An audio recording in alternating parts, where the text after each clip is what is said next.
Good morning, November 1st, a new month. Take a look at this $2 bill for a second. All right, pay especially close attention to the serial number.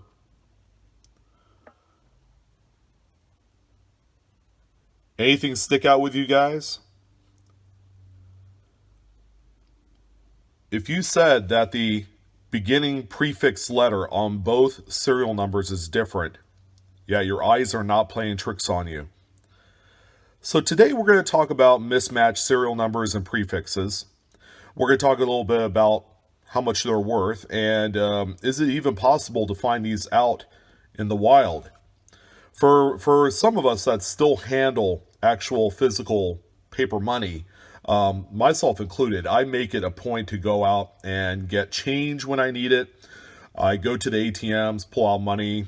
Sometimes it's just better to manage your money when you pull out actual money to spend as opposed to using the card. Sometimes I could get a little bit overboard with the card usage, and sometimes I don't know how much I spend. So when it comes to looking through the bank accounts and kind of balancing, your I'm not going to say checkbook because we really don't use checkbooks anymore. And my family doesn't, but you end up spending a little bit more than what you should. But this is a great reason why spending with actual physical money is still a great idea. Okay, this is a testament. This is a mismatched prefix letter. Of course, you have an H block and a B block on the second set of numbers. This one has seen some use in circulation, as evidenced by the fold lines and the wallet rub on there is what I like to call it. It's just a little bit of dirt in the wallet that's rubbed up against the fold lines, and then it produces an actual hard line on there. So what are we talking about value-wise on something like this? Well, first it really helps to know exactly, which denominations, which, series dates you could find these in.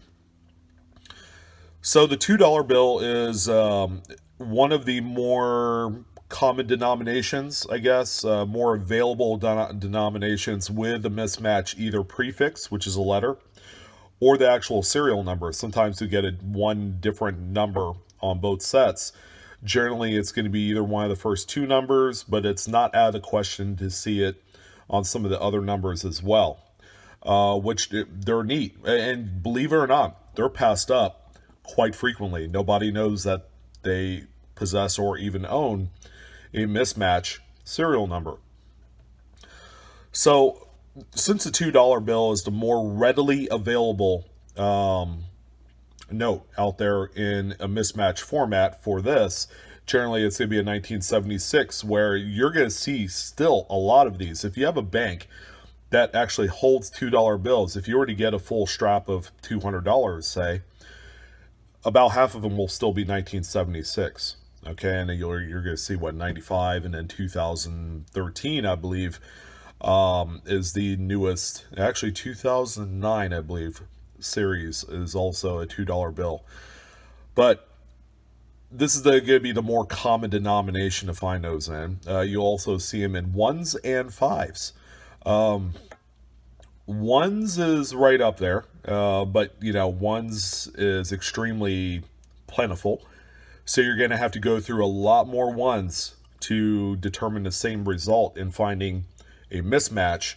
Fives, incredibly difficult, not out of the question. Have I seen any in the 2013s? I think I've seen $1 bill that's been discovered with a mismatch. I think it was probably about a year ago, if I had to guess. Keep in mind, there's nothing different about the reverse of the note either. All the goodies is on the front, but you're going to be looking for something like this between $300 to $500. They are incredibly valuable. Now, this one is graded as a 35 EPQ, which is exceptional paper quality. It's got the error notated right on the slab through PMG, which is also the same as NGC. They're the same company. But this one is going to be more along the lines of the 325 because of its circulation wear. Your Unk notes, your crispy papery notes, are going to be in that $450 to $500 range. Now that's for the $2 bill. The dollar bill is similar in price. Okay, the only difference being that in the lesser grades, the circulated worn grades, your valuation is going to drop just a little bit. So you're going to be looking right around maybe $1.75, $200, and then it goes up from there depending on actual condition. The $5 bill is super rare. Okay, those are notes that generally command close to $1,000 in any date format. So whether if you found a 2013 or a 1988 or some of the older series notes with a mismatched serial number or prefix, keep in mind that those command a lot of money because they're just tougher to find. And it's also interesting to note that in the 10s, 20s, 50s, and 100s, they're virtually unknown. The Bureau of Engraving and Printing, the BEP, actually spends a little bit more quality time looking over those particular notes, and they actually look through the subject sheets with magnifiers, and they have all sorts of other other methods of quality assurance on those particular notes. But if you're able to find one in any other denomination other than 1s, 2s, and 5s, you're going to be talking a huge fortune because they're virtually unknown. They're just tough to find. But I wanted to take some time to talk about mismatched serial numbers or prefixes on dollar bills. I would say, next time you head to the bank, especially during the holidays, a lot of banks will begin to carry $2 bills.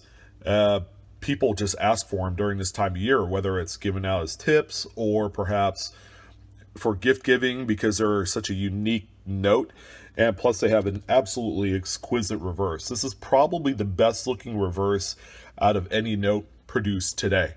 So, it was a fun video talking about mismatches. And as always, if you enjoyed today's content, please go ahead and mash that like button for me. Appreciate it as always. Again, I'm Blue Ridge Silverhound. I'm your host for today. Thank you for joining in. Subscribe and like. You guys take care, and I'll see you on the next one.